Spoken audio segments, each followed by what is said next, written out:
Green Radio Line, Beyond the Limit. Halo, selamat sore. Assalamualaikum warahmatullahi wabarakatuh. Sahabat Green dimanapun Anda berada. Senang sekali saya Raff Zamzali bisa kembali menemani Anda di program spesial kita. Apalagi kalau bukan New Mahoni Masyarakat Hutan dan Nasib Negeri, kita berbincang soal isu-isu, dinamika dan hal-hal penting pastinya yang Anda harus update sepanjang waktu di Provinsi Riau dan di Indonesia. Nah, Anda pasti penasaran hari ini kita akan bahas tentang apa dan siapa saja narasumber kita yang sudah join secara virtual di Zoom meeting kita kali ini dan cukup ramai juga. Nanti saya akan kenalkan dan sapa satu persatu siapa aja yang akan jadi narasumber kita. Tapi sebelum kita ngomong panjang lebar sahabat Green terkait dengan nggak jauh-jauh dari persoalan ekonomi dan COVID-19 atau COVID-19, yaitu kita akan berbicara tentang seperti apa menguatkan salah satu sektor ekonomi yang paling memberikan kontribusi terhadap pertumbuhan ekonomi adalah sektor UMKM dan ekonomi kreatif. Nah, hari ini kita akan bincang terkait dengan seperti apa cara-cara ataupun strategi untuk menguatkan UMKM dan ekonomi kreatif khususnya di Provinsi Riau. Karena kita tahu tidak main-main melalui kebijakan nasional PEN ya, pemulihan ekonomi nasional, Presiden atau pemerintah meletakkan prioritas yang sangat penting bagi sektor ini untuk tetap menjaga stabilitas ekonomi dan pertumbuhan. Nah, seperti apa di Riau kita bakalan ngobrol bersama dengan narasumber kita yang sangat ekspertis di bidangnya masing-masing. Anda bisa mendengarkan kami di live streaming di www.greenradioline.id atau juga bisa mendengarkan di aplikasi YouTube di pencarian Green Radio Line. Selamat bergabung dan selamat mendengarkan. Oke, baik, seperti janji saya kita sapa satu persatu dulu siapa narasumbernya. Yang pertama pastinya udah nggak asing bagi pelaku ekonomi kreatif. Dari Badan Riau Creative Network ada Bang Rahman dari BRCN. Kita sapa. Assalamualaikum Bang, apa kabar? Waalaikumsalam warahmatullahi wabarakatuh. Ya Bang Jari. Oke. Kabar baik nih, salam sehat dan salam kreatif. Salam kreatif. Terima kasih atas waktunya Bang Rahman. Siap. Oke. Dan juga sudah hadir dari akademisi ilmuwan ekonomi yang secara secara akademik nanti memberikan perspektif seperti apa kita harus menguatkan sektor UMKM dan ekonomi kreatif. Sudah hadir bersama kita ada Ibu Nur Azlina ya. Ini gelarnya panjang banget nih, jadi saya takut salah membacakan gelarnya, jadi saya sapa Bu Nur. Assalamualaikum Bu Nur. Waalaikumsalam warahmatullahi wabarakatuh. Terima kasih Bu Nur atas waktunya. Oke. Baik, dan juga sudah bergabung bersama kita. Nah, ini salah satu pelaku ekonomi kreatif. Nggak afdol rasanya kalau membicarakan ekonomi kreatif dan UMKM nggak mengundang langsung pelakunya. Ada Mbak Tia Juwita ya. Assalamualaikum Mbak Tia. Iya benar Mas. Waalaikumsalam Mas Jeli. Oke, terima Halo kasih. Mbak Nur, Pak Rahman.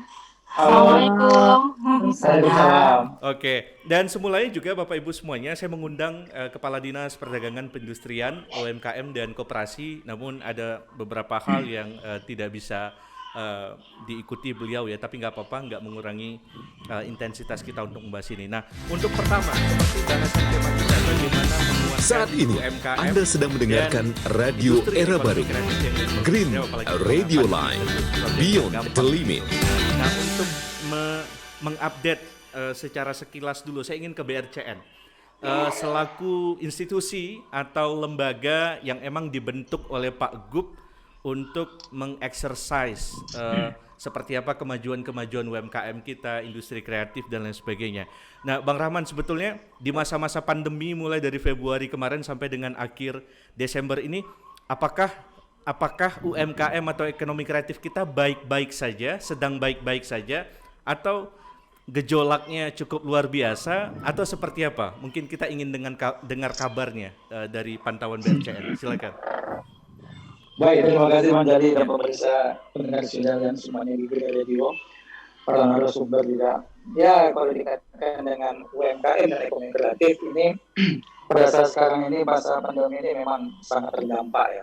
Siapapun dalam sisi usahanya pasti pandemi COVID-19 ini membuat segala hal harus kita bertumbus lumus untuk memikirkan bagaimana untuk menjalankan kehidupan. Artinya seperti itulah kita bahasa agak vulgarnya sedikit. Nah, dari BRCN itu sendiri di masa pandemi ini juga khususnya Gubernur Riau melalui Pemprov Riau juga sangat konsisten dengan pelaksanaan UMKM ini. Kan begitu. Jadi arti katanya itu sudah dibuat dengan peta roadmap yang dilakukan oleh BRCN yang ditugaskan oleh Kemenpar dari kementerian melalui Pemprov ditugaskan kepada BRCN untuk menyusun peta perjalanan daripada ekonomi kreatif ini. Dan itu seluruh Indonesia pilot project itu adalah di Riau. Nah, kemudian ini kesempatan ini kita ambil, tentu bagaimanapun kita harus memikirkan UMKM ataupun ekonomi kreatif yang berada di Riau ini. Nah, dari dasar itu, setelah ada pemetaan ini, peta jalannya, ini akan dilanjutkan menjadi insya Allah menjadi perda, sehingga semua 12 kabupaten kota ini mempunyai acuan untuk pelaksanaan ataupun pengembangan daripada sektor ekonomi kreatif ini. Sama-sama kita tahu bahwasanya 17 sektor ekonomi kreatif ini sangat besar. Pemikiran harus kita memberikan sumbangsih kepada pelaku-pelaku ekonomi kreatif khususnya di Riau maupun di Indonesia dengan konsisten daripada pemerintah pada saat sekarang ini. Begitu Bang Jali. Oke, nah bicara profiling atau mungkin existingnya 17 sektor ekonomi kreatif itu sektor mana yang kira-kira memang masa pandemi itu paling signifikan dampaknya dan sektor mana saja yang relatif survive dan memang harus menerima stimulus atau relaksasi ekonomi dari pemerintah, program pemerintah? Baik, kalau dalam 17 subsektor itu memang untuk kota Pekanbaru dan Riau pada umumnya itu tetap dipegang oleh kuliner. Nah, di kuliner ini otomatis itu yang merupakan paling besar diikuti oleh fashion, kemudian kriya. Ini kebetulan ada dari Hermet ini. Bahkan kriya ini juga banyak juga terdampak. Yang paling besar itu adalah juga memang di kuliner. Nah, di kuliner ini bagaimana sistem protokol kesehatan harus dijalankan ketika pelanggan setiap kuliner itu ibaratnya itu menikmati daripada kuliner itu sendiri. Nah, ini merupakan tantangan terbesar. Jadi semuanya itu memang terpengaruh, sangat-sangat pengaruh menjadi. Begitu. Baik. Kalau boleh tahu juga nih Bang Rahman, untuk secara kuantitatif seberapa besar sih sektor dari 17 sektor itu yang kemudian mendapatkan insentif atau jaring pengaman ekonomi dari pemerintah, semacam persentasenya atau? Iya, presentasinya otomatis gini, maka kita selalu mengingatkan kepada teman-teman ekonomi kreatif, ya. Pemerintah akan memberikan bantuannya apabila legalitas kita ini lengkap. Jadi dari awal kami menyebutkan ketika pertama kali BRCN kami mengundang teman-teman pelaku ekonomi kreatif melakukan FGD, yang pertama kali kami wanti-wanti itu adalah bagaimana dengan legalitas. Dari legalitas ini otomatis itu akan prioritas akan diberikan bantuan oleh pemerintah. Nah, pada saat sekarang ini pemerintah sudah memberikan gelontoran daripada bantuan dari ekonomi kreatif itu sendiri. Jadi arti katanya kita yang paling penting bagi kita itu adalah dari segi ekonomi kreatif ataupun usaha itu sendiri, legalitas yang paling utama. Dari legalitas paling utama itu bagus saat ini Anda sedang mendengarkan Radio Era Baru, Green Radio Line, Beyond the Limit. Mungkin Ratan nanti bisa menceritakan juga bagaimana penilaian daripada Backcraft ketika dulu masih ada Backcraft ya. Itu sangat luar biasa pengalamannya begitu menjadi. Soal legalitas itu emangnya faktanya masih banyak begitu Bang Rahman yang belum mengurus atau sulit atau seperti apa sebetulnya atau mudah sama sekali? Sebetulnya memang masih banyak, arti kata mungkin teman-teman ekonomi kreatif masih beranggapan ya susah ya sekarang ini untuk pengurusan itu. Sebetulnya dari pemerintah juga ada namanya itu jemput bola juga, kemudian kan sekarang pendaftaran sudah melalui online. Namun dalam hal ini tentu tidak juga kita menafikan bahwasanya itu beberapa anggapan bahwasanya susah juga untuk berurusan dengan pemerintah seperti itu. Maka inilah BRCN harus hadir, ataupun sekarang alhamdulillah Pekanbaru saya menyampaikan juga langsung menjadi alhamdulillah PCCN Pekanbaru Creativity Network sudah terbentuk. Umurnya baru 1 minggu. Ya, kebetulan saya sebagai ketuanya. Insya Allah ini kami akan sangat konsisten kepada Kota Pekanbaru Dan ini beberapa rumusan-rumusan sudah kami lakukan juga. Mungkin nanti setelah ini, setelah narasumber yang lain, nanti akan kita sampaikan juga apa sih jurus-jurus yang mau kita lakukan untuk Kota Pekanbaru khususnya mengenai ekonomi kreatif ini. Begitu sih, Bang Rahman, sedikit aja sebelum saya pindah ke Ibu Nur, sedikit saja. Kira-kira secara angka-angka, sebetulnya seberapa besar sih angkanya kontribusi industri ekonomi kreatif atau UMKM pada sektor penerimaan daerah? Iya, kalau gini, UMKM dan ekonomi kreatif ini kita harus memisahkan. Nah, di sini kadang-kadang kita terlupa ekonomi kreatif disatukan dengan UMKM ini sangat berbeda. Jadi apapun bentuknya dalam kegiatan UMKM itu belum tentu menjadi ekonomi kreatif. Kemudian satu, yang kedua itu adalah belum tentu UMKM itu menjadi industri kreatif, belum bisa juga. Nah, ini yang harus kita pahami bersama. Jadi ini dua sisi yang berbeda, namun bisa ibaratnya satu kesatuan apabila sudah ada di dalam satu UMKM itu dia menciptakan atau inovasi daripada ekonomi kreatif dari bahan atau produk yang sudah diberikannya. Nah, itu dia Bang Jali. Oke, baik. Oke, nanti saya balik lagi ke Bang Rahman. Saya ingin geser ke Ibu Nur. Bu Nur, secara akademik atau secara ilmu ekonominya, kita tahu, kita sama-sama sepakat bahwa UMKM ya kita harus bisa bedakan, lalu industri kreatif yang lebih berbasis pada ide, digitalisasi dan lain sebagainya, intinya berkontribusi begitu. Tapi hari ini yang menjadi tantangannya adalah seperti apa kemudian sektor ini dikuatkan, kapasitasnya, insentif dan segala macam. Nah, untuk Riau sendiri, Bu Nur melihatnya seperti apa sih UMKM dan industri kreatif kita, geliatnya? Terkait dengan pandemi COVID-19 ini, kami melihat itu UMKM secara mau tidak mau ya mereka itu sudah berusaha untuk meningkatkan bagaimana meningkatkan produktivitas dan pemasarannya. Sebenarnya lebih terkait kondisi ini kepada pemasaran, karena biasanya kan UMKM dia memasarkan secara tradisional kebanyakan ya. Namun karena kondisi COVID ini hal itu agak sulit dilakukan. Jadi ada beberapa UMKM yang kita Radio Era Baru, merubah cara pemasarannya dengan cara memanfaatkan media sosial, lewat Facebook ya. Kemudian ada beberapa yang juga sudah buat langsung marketplace-nya, langsung membuat web di marketplace. Kemudian itu untuk pemasarannya ya. Dengan cara ini saya lihat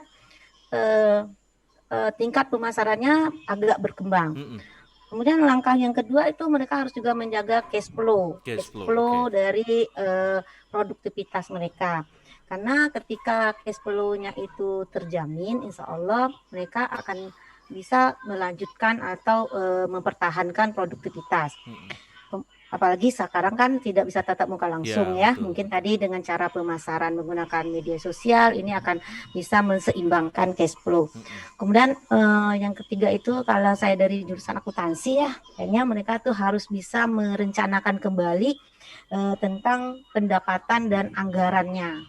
Nah, jadi direncanakan kembali bagaimana kadang-kadang UMKM ini secara yang masih kecil-kecil bahkan tidak punya laporan keuangan, bahkan mereka tidak mencatat secara resmi berapa anggaran mereka yang akan mereka dapat di tahun depan atau di bulan ini begitu.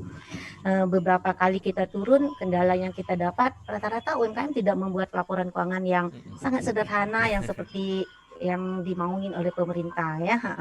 Jadi mereka harus tinjau ulang lagi sebenarnya kira-kira berapa sih pendapatan yang mereka anggarkan untuk per bulannya, sehingga mereka bisa menjaga nanti cash flow-nya seperti itu.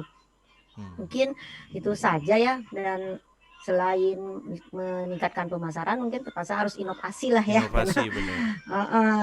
Ini banyak inovasi-inovasi baru ya, yang UMKM baru muncul, biasanya menjahit baju saja sekarang berubah menjadi menjahit masker misalnya kan, karena itu peluang gitu ya. Dan mereka harus beradaptasi begitu ya. Iya, beradaptasi. Sekarang butuhnya masker, udah banyak tuh connecting yang cantik, konektor masker. Jadi memang kreativitas memang diperlukan lah di saat ini untuk meningkatkan atau untuk UMKM itu bisa berkembang dan bertahan, minimal bertahan ya.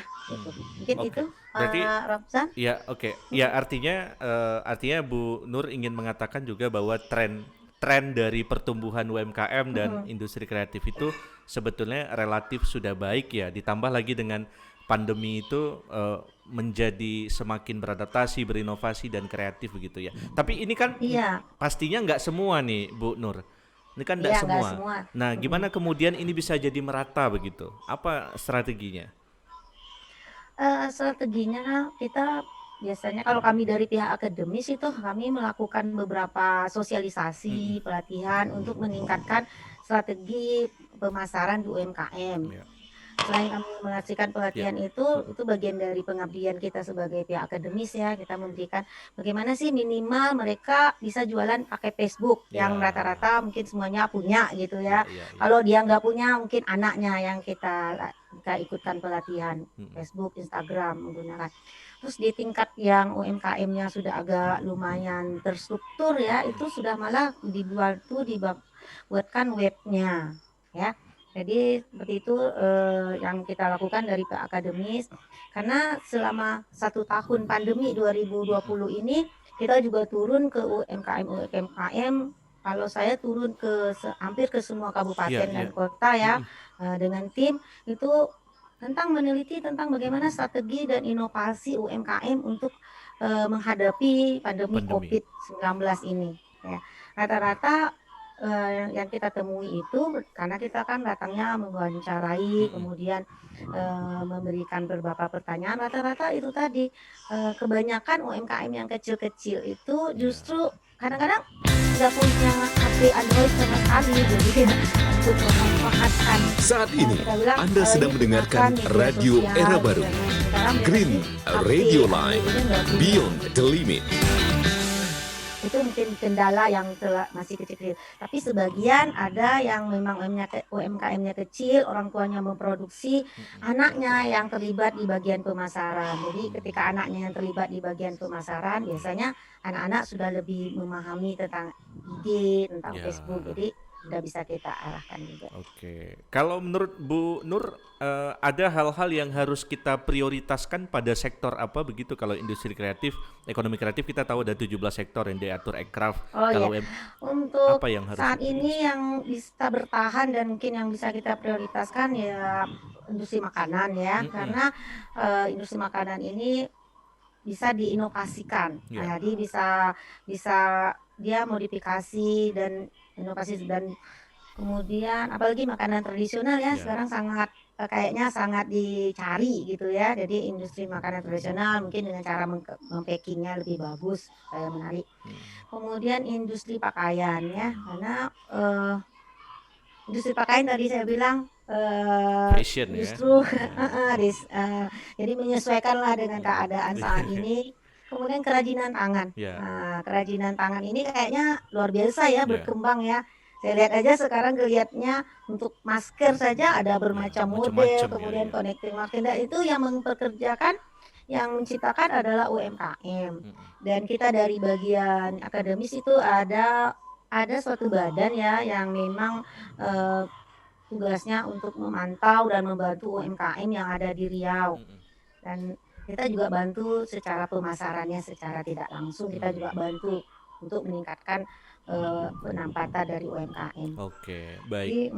Oke, baik Bu Nur. Nah, saya ingin ke Mbak Tia, saya manggilnya Mbak aja, Mbak Tia.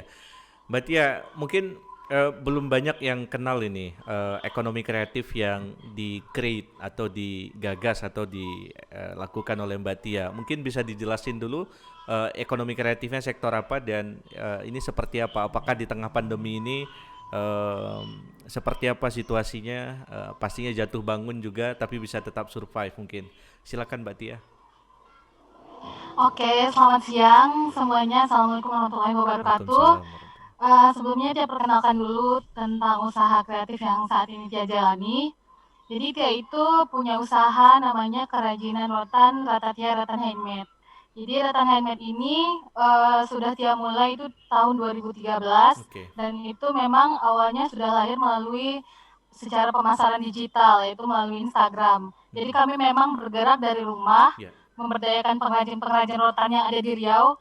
Kita tahu sendiri kan kalau pengrajin rotan di Riau ini sudah ada kerajinan rotan itu udah lama gitu, dari puluhan tahun lalu. Cuman karena dia lihat kerajinan rotannya dari segi bentuk atau inovasinya agak stuck gitu kan, kurang inovasi gitu. Jadi berangkat dari situlah Tia ingin membuat suatu wajah baru untuk kerajinan rotan Riau, dan itu dimulai dari rumah tahun 2013 dengan dipasarkan melalui Instagram. Dan dari situ ternyata antusias pasar digital itu sangat bagus gitu kan. Bahkan pelanggan pertama Tia itu dari Kalimantan, kemudian berlanjut ke Bandung. Itu sampai 2017 rata-rata konsumen kami kebanyakan itu di Pulau Jawa, bahkan mau Jawa, Kalimantan itu yang banyak. Sebelum pandemi udah banyak juga ya. Sebelum pandemi udah banyak. Saat ini Anda sedang mendengarkan Radio Era Baru, Green Radio Line, Beyond the Limit. Lebih luas. Benar. Ya. Nah itu bahkan di Riau sendiri makin cuma sedikit waktu itu konsumen kami gitu kan. Nah 2017 itu dia mulai buka di sentra kerajinan Riau yang di Rumbai. Di situ kami mulai branding lah usaha kami biar yang Riau atau Pekanbaru tahu kalau rotan handmade ini dari Pekanbaru loh gitu kan. Nah mulai dari 2017 kita udah punya galeri sendiri. Dari situ rotan handmade juga mulai dikenal di kota Pekanbaru. Gitu sih, ini salam perkenalannya dulu. Oke. Apa namanya? Ya berarti udah ya mungkin ini kategori yang survive lah ya di tengah pandemi ya. Mbak Tia, apa namanya? Ini apakah tantangannya barangkali? Adakah tantangan yang dialami semasa pandemi ini? Entah mungkin itu terkait kalau pasar, saya rasa kalau udah digital dari awal nggak terganggu sama sekali. Mungkin bahan baku atau pekerja atau pengrajinnya atau apanya gitu? Kalau sejauh ini bahan baku masih bisa terhandle ya. Karena paling kalau agak langka itu pun nggak terlalu lama, itu pas mau lebaran, karena kan banyak juga kebutuhan.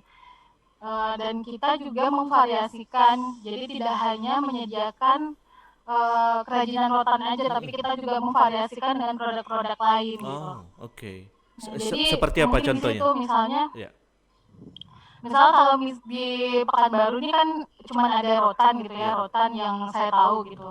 Kita tidak enceng gondok itu mungkin masih kurang. Nah kita kerjasama sama pengrajin luar Pekanbaru gitu. Karena kan kemauan konsumen itu tidak hanya satu. Kita juga harus bisa melihat peluang-peluang lain di luar main produk kita gitu. Misalnya kita punya produk rotan, tapi ketika tapi kan nggak semua juga gitu yang suka rotan. Kita harus bisa cari opsi-opsi produk lain untuk yang bisa mendukung produk inti kita gitu. Jadi pandai-pandai mencari peluang lain gitu. Tapi tidak keluar dari jalur usaha kita gitu. Ya. Ini kabarnya juga mungkin salah satu. Kabarnya ini pasarnya udah sampai mancanegara ya, orderan pesanan-pesanannya, Mbak Tia. Betul ya?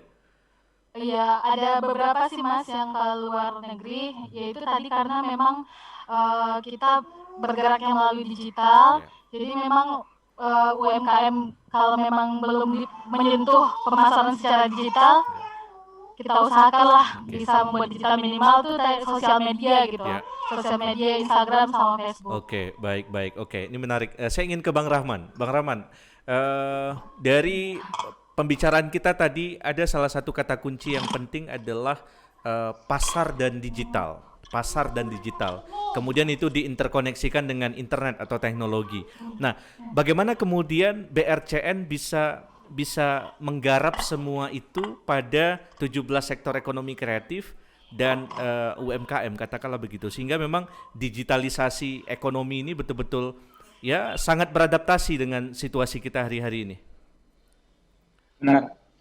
Ya, itu menjadi tadi sudah dikatakan dari Mbak Tia itu bahwasannya arti katanya itu kita secara offline dan online itu harus kita bisa dalam hal branding dan pemasaran daripada produk-produk kita.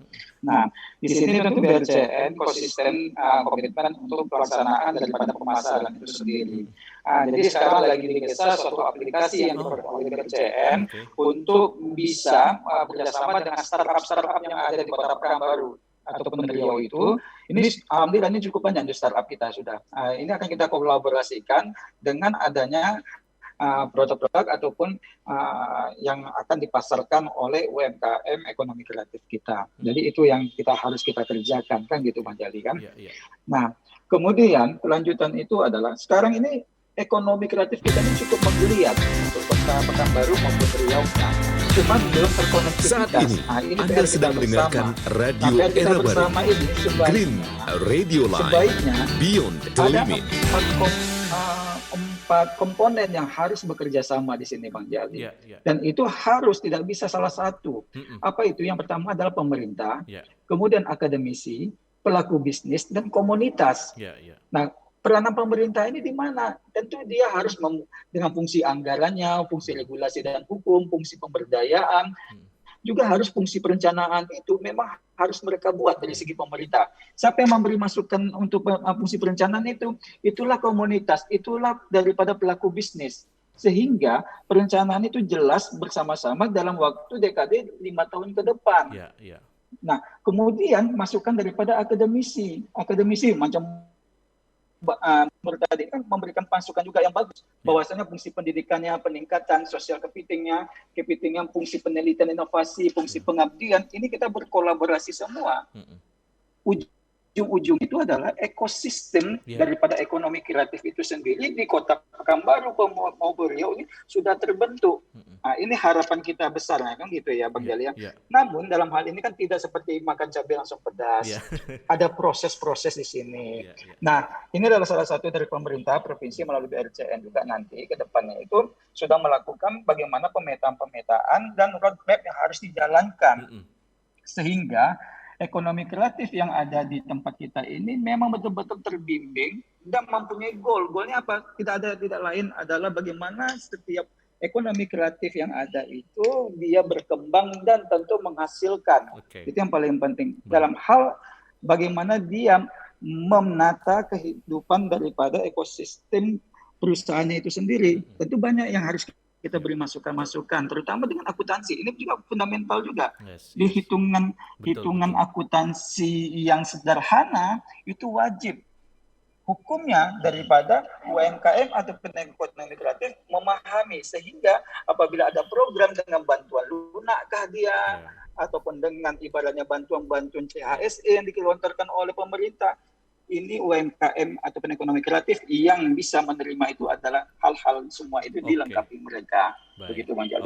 Baik. Ini menarik sekali perbincangan kita, menarik sekali. Tapi kita harus break dulu, Bang Rahman, Bu Nur, dan Mbak Tia.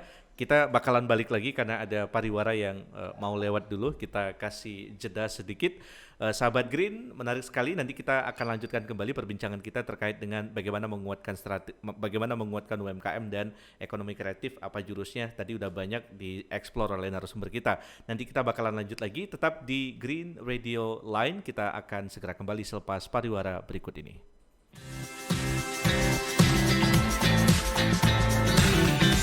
Saat ini, Anda sedang mendengarkan Radio Era Baru, Green Radio Line, Beyond the Limit.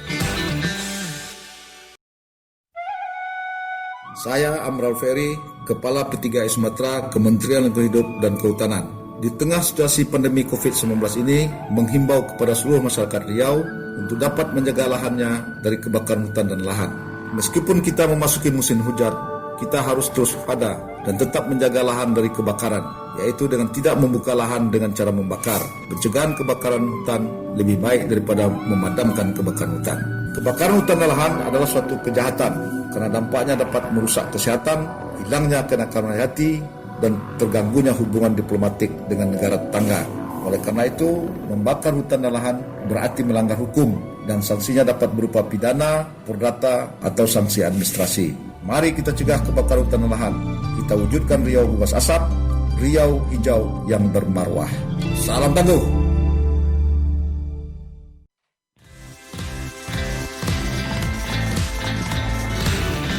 Saat ini, Anda sedang mendengarkan Radio Era Baru, Green Radio Line, Beyond the Limit. Halo sahabat Green, terima kasih Anda masih stay tune di program New Mahoni. Kita memperbincangkan soal bagaimana menguatkan UMKM, apa saja jurusnya, strateginya, dan langkah-langkahnya.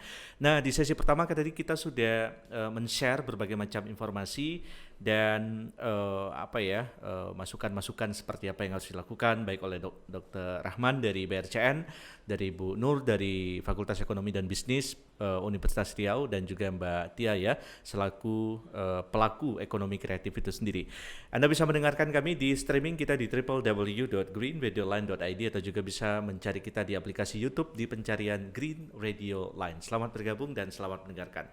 Oke, kita masuk sesi kedua sekaligus sesi terakhir kita. Saya masih ingin ke Bang Rahman terkait dengan apa-apa saja yang akan dikerjakan dalam waktu dekat. Nah, ini udah di Desember next 2021 ya. Ini biasanya nggak jauh-jauh dari apa yang disebut resolusi, langkah-langkah dan lain sebagainya. Nah, kita ingin tahu nih Bang, apa yang kemudian akan dilakukan oleh BRCN dalam waktu-waktu dekat ini bersama dengan pemerintah untuk menguatkan kapasitas, memberikan insentif atau mendorong lah sektor UMKM dan ekonomi kreatif ini bisa maju. Tentunya dengan 4 yang Abang sebutkan tadi ya, bisnis, akademisi, BRCN sendiri dan pemerintah. Kira-kira apa dalam waktu dekat ini?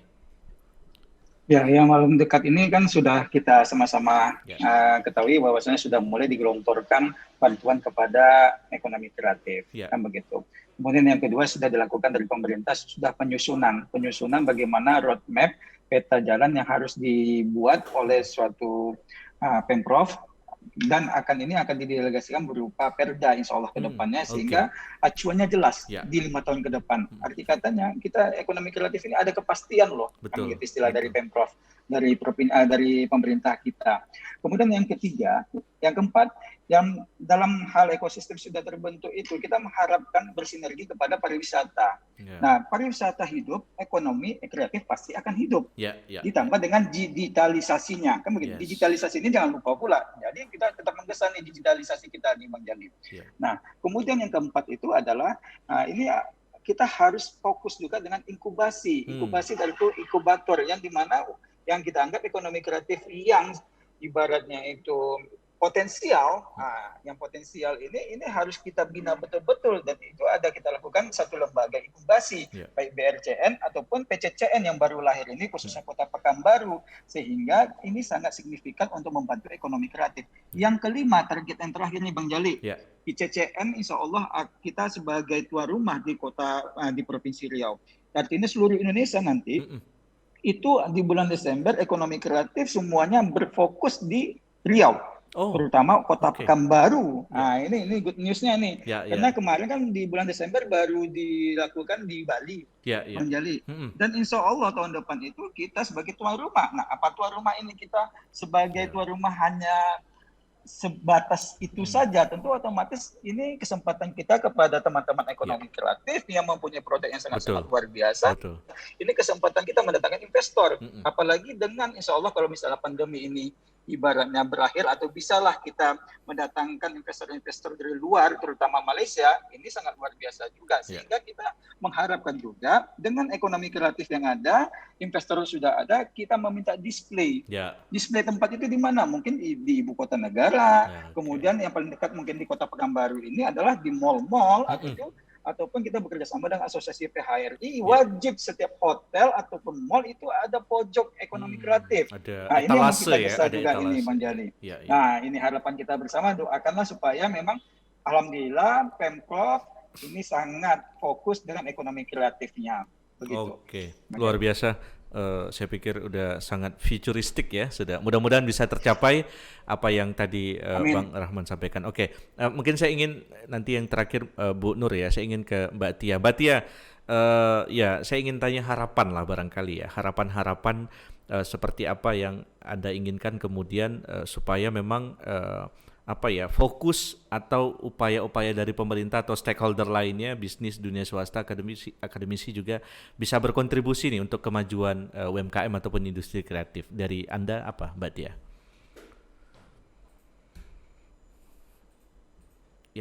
Mohon maaf Mbak Tia, mikrofonnya.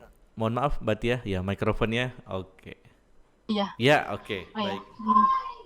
Jadi tadi itu kita membahagiakan ya sebenarnya buat Kota Pekanbaru, Riau, kita sudah punya wadah ekonomi kreatif dari BRCN dan ICCN.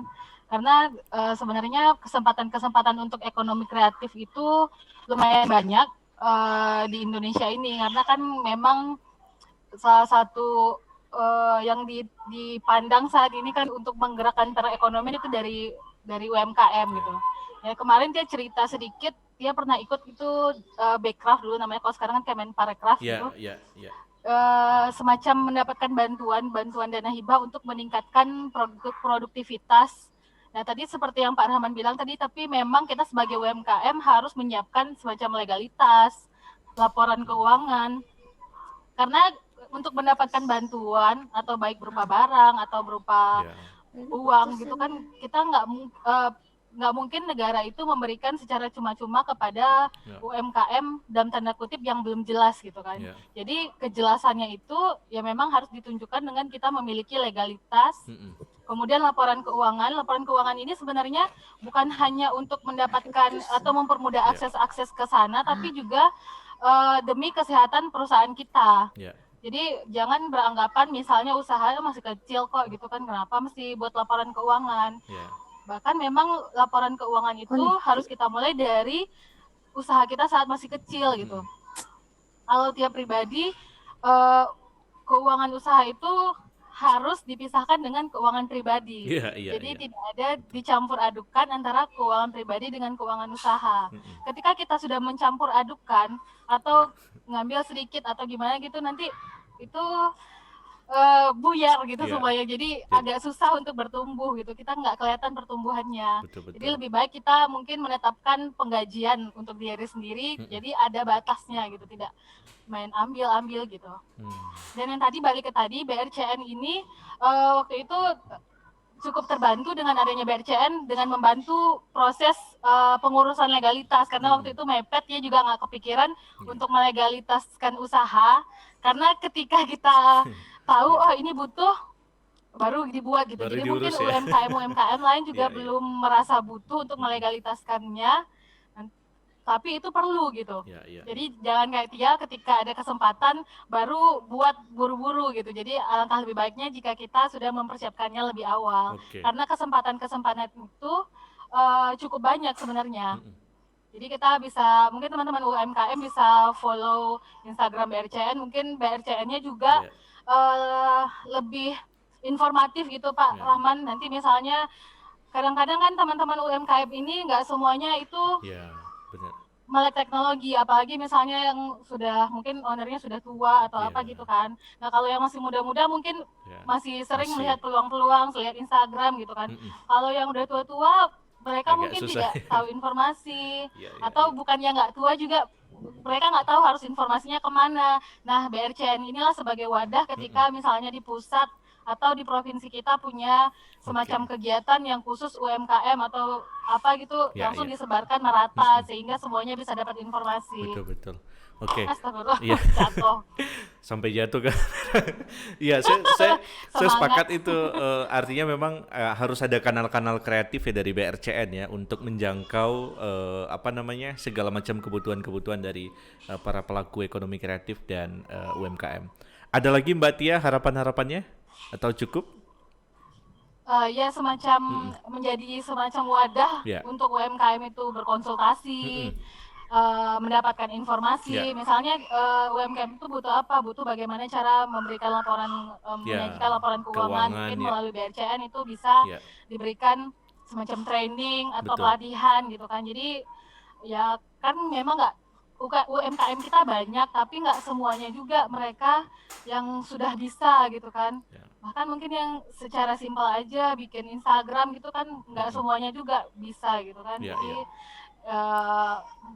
semoga dengan adanya BRCN atau ICCN ini bisa membantu para pelaku UMKM dari segi informasi, penyebaran informasi yang merata, kemudian memberikan training, dan menampunglah aspirasi-aspirasi mereka dan membantu juga marketing produknya kemana gitu. Betul. Oke, ya, saya pikir good point ya, poin yang bagus sekali, dan di sini saya pikir ada ruangnya untuk berkolaborasi, baik itu kepada akademisi atau Green Radio pun secara terbuka ya, siap untuk memfasilitasi bagaimana ruang-ruang publik atau ruang informasi bagi ekonomi kreatif bisa tumbuh. Nah, sekarang giliran Bu Nur. Nah, dari Bu Nur kira-kira ke depan ini apa yang bisa kita exercise atau kita bisa kerjakan ke depan secara digital, secara kreatif, sehingga ekosistem tadi bahasa Bang Rahman tadi, ekosistemnya terbangun begitu, dan ketika ekosistemnya terbangun kan interkoneksinya udah gampang gitu. Ya. Silakan Bu Nur. Ya, mohon maaf Bu Nur, mikrofonnya bisa diaktifin Bu Nur. Oke. Ya, oke. Terima kasih Pak Rafza. Kalau menurut saya sih memang harus ada kolaborasi ya antara pihak pemerintah, masyarakat, dan pihak akademisi ya, untuk sama-sama kita meningkatkan pengetahuan dari kompetensi para pelaku UMKM seperti yang dibilang Bu Tia tadi. Itu juga yang kami temui ketika kami melakukan penelitian. Jadi banyak owner UMKM itu memang tidak memisahkan antara harta dia sebagai harta pribadi dengan harta untuk perusahaannya, UMKM-nya ya, sehingga pendapatan juga tidak mereka pisahkan. Jadi kalau kita tanya bagaimana cara mereka mengambil bagian dari hasil itu, mereka hanya mengambil setiap hari yang penting dapat untuk biaya hidup, makan jajan anak, tapi diri mereka sendiri sebagai tenaga kerja di dalam UMKM, kalau misalnya mereka adalah produksi makanan, itu nggak pernah mereka hitung untuk penggajian. Jadi mereka hanya menghitung adanya laba itu dari pendapatan mereka dikurangi modal yang telah mereka keluarkan. Jadi informasi inilah yang harus kita sampaikan kepada para pelaku UMKM. Minimal mereka membuat laporan keuangan yang sangat sederhana ya, ada laba ruginya, sehingga kemudian ada pemisahan harta, mana yang harta UMKM, mana yang harta pribadi. Mungkin sosialisasi kayaknya yang perlu dilakukan ya Pak Rahman, apalagi kalau UMKM-nya masih di daerah-daerah yang tadi terpencil, kemudian mereka tidak punya fasilitas digital tadi, misalnya HP Android atau laptop. Bahkan kadang-kadang kita temui kendalanya mereka cuma punya HP untuk nelpon, itu pun kalau punya HP gitu. Dan biasanya mereka produksi rata-rata UMKM makanan ya, kemudian kerajinan. Yang agak maju itu tadi ketika ada anak muda yang ikut terlibat. Jadi di sini mungkin perlu di desa-desa ya. Dan saya lihat juga sekarang sudah mulai nih anak-anak muda di desa, mereka merangkum UMKM-nya, membuat suatu kelompok UMKM, dan mereka sudah bantu membina. Mungkin itu bisa dijadikan salah satu yang pertama itu tadi sosialisasi dulu apa pentingnya yang mereka lakukan, pentingnya mereka dalam menyusun laporan keuangan, karena dengan laporan keuangan untuk mendapatkan pinjaman atau dana untuk pengembangan juga perlu laporan keuangan gitu ya. Kemudian tadi pentingnya mereka bisa memasarkan secara digital. Jadi anak-anak muda ikutlah terlibat di dalam membantu mungkin usaha orang tuanya ya, karena kan kita berharap orang tuanya untuk lagi meningkatkan kompetensi mungkin dengan mengelola usahanya ini sudah sangat luar biasa. Tapi ketika ada anak muda yang ikut membantu dalam segi pelaporan keuangan dan pemasaran secara digital, saya rasa dia akan bisa lebih mengembangkan. Jadi produknya kegiatannya tetap tapi dibantu gitu. Ya, kayaknya kita perlu memanggil para millennials ya yang kreatif untuk membantu ya. Untuk membantu, kalau perlu dibuat programnya milenial bantu desa atau milenial bantu UMKM begitu ya, sehingga juga teraplikasi ilmu-ilmu kreatif gitu. Nah terakhir mungkin Bang Rahman, ya terakhir silakan. Iya, jadi begini Bang Jali, alhamdulillah dengan PJCN ini kita fokus dengan Kota Pekanbaru dengan memiliki 12 kecamatan yang sekarang ini. Kita akan breakdown Bang Jali. Breakdown itu arti kata itu adalah berkecamatan kelurahan. Jadi kita akan turun langsung kelurahan ya. Dengan sistematika kita akan merangsang ekonomi kreatif yang ada di kelurahan, baru ke kecamatan kita filter, dari kecamatan kita laga semua kecamatan, dan ini akan menjadi ranah inkubasi. Benar, ya. Jadi ekonomi kreatif harapannya, jadi kita ranah ke inkubasinya. Nah dari inkubasi inilah kita mulai membuat suatu produk-produk unggulan yang Kota Pekanbaru, baik dari dalam 17 subsektor tadi itu. Nah itu yang paling penting. Jadi 2021 kita sudah menyusun itu semuanya. Nah kemudian yang terakhir itu adalah betul kata Bu Nur tadi, itu harusnya itu ada di grassroots-nya yang harus kita tingkatkan arti katanya itu dengan pemahaman-pemahaman yang di border, yang di tepi-tepi itu yang tidak memahami dengan digitalisasi, kita merangsang ke pemudaannya di situ. Nah, pemuda di sini kan sudah banyak nih, dari remaja masjid juga bisa kita himbau. Kemudian dari perkumpulan pasti di setiap kelurahan itu ada dengan ibu PKK-nya, ini kita masuk ke dalam. Sehingga kita bisa merangsang ekonomi kreatif itu dengan membentuk suatu ekosistem yang besar di Kota Pekanbaru, umumnya di Riau. Begitu Bang Jali. Oke, baik, luar biasa sekali. Saya sepakat itu. Mudah-mudahan bisa cepat terrealisasi ya, Bang Rahman. Amin, amin. Amin baik, para narasumber, waktu kita terbatas, mungkin ini ujungnya, tapi saya yakin yang namanya ide dan pemikiran tidak boleh berbatas ya. Tapi waktu kita berbatas hari ini, mudah-mudahan ada kesempatan bagi kita untuk bertemu lagi, bisa mengeksersis atau mengeksekusi seluruh ide-ide gagasan kita untuk dalam satu kolaborasi yang bagus membangun ekosistem ekonomi kreatif dan UMKM berbasis digitalisasi, kreativitas dan inovasi, dan salah satu generatornya atau penggeraknya adalah anak-anak muda yang menjadi simpul dari kemajuan-kemajuan ekonomi kreatif. Saya pikir itu. Terima kasih Bang Rahman dari BRCN atas waktunya. Siap, sama-sama Mas Jali. Terima kasih juga Bu Nur. Terima kasih Bu Nur atas waktu dan ilmu dan pengalamannya. Mbak Tia juga terima kasih atas waktunya. Terima kasih Mas. Oke, sukses selalu buat usaha Anda. Dan terima kasih juga sahabat Green yang sudah mendengarkan kami kurang lebih 1 jam ke depan. Mudah-mudahan memberikan nilai tambah informasi bagi kita semuanya untuk berkontribusi mendukung baik itu secara moral ataupun secara nyata ya UMKM ataupun ekonomi kreatif yang ada di Provinsi Riau. Saya yakin dengan semangat kolaborasi semuanya bisa maju. Dan terima kasih juga yang sudah mendengarkan di YouTube kita, di streaming YouTube kita di Green Radio Line.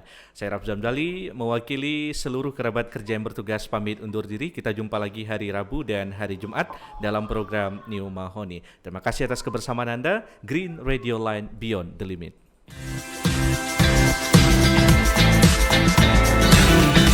Saat ini, Anda sedang mendengarkan Radio Era Baru. Green Radio Line, Beyond the Limit.